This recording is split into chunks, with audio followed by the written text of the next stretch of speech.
चालू ह्या 6 महिन्यामध्ये आम्हाला जी माहिती मिळाली होती ती आम्ही CID ऑफिसला कळवली. 3 वेळेस हा आरोपी गावाकडे येऊन गेला.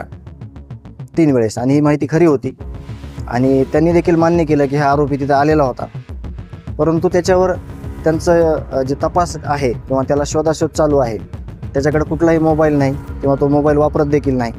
म्हणून या यंत्रणेला अडचण येऊ शकते, अडचण आलेली आहे. परंतु यावर काय करायचं आणि आरोपीला कसं जेरबंद करायचं यावर आम्ही लवकरच विचार करून आम्हाला त्याला कसं जेरबंद करून, कारण आमच्या सगळ्या कुटुंबाला जीवितास धोका आहे. कारण का हे आरोपी म्हणजे सैतानी वृत्तीचे सगळे लोक आहेत.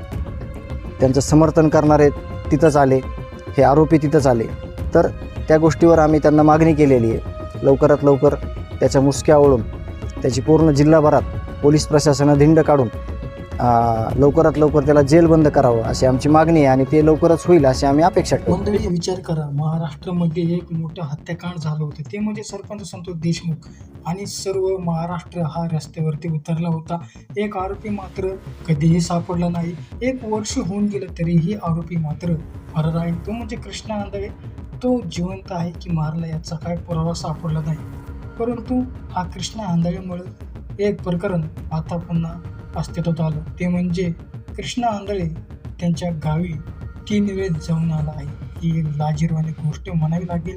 कृष्णा आंधळे हा देखील अजूनही पोलिसांच्या हाती लागले नाही.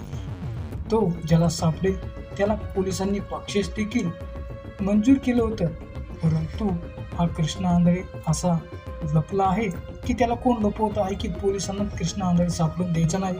वाल्मिक कराड हा आता सध्या जेलमध्ये आहे आणि त्याचा एक साथीदार म्हणजे कृष्णा आंधळे हा अजून मोकाट फिरत आहे आणि आता दावा केला आहे की कृष्णा आंधळे त्याच्या गावात गुप्तपणे 3 वेळेस येऊन गेला आहे.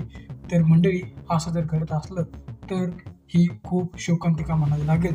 कारण महाराष्ट्रामध्ये हे प्रकरण चांगलंच गाजलं होतं आणि या प्रकरणामुळे महाराष्ट्र रडला देखील होता. एक क्रूर हत्या सरपंच संतोष देशमुख यांची झाली होती आणि त्यातलाच एक आरोपी कृष्णा आंधळे अजून देखील फरार आहे.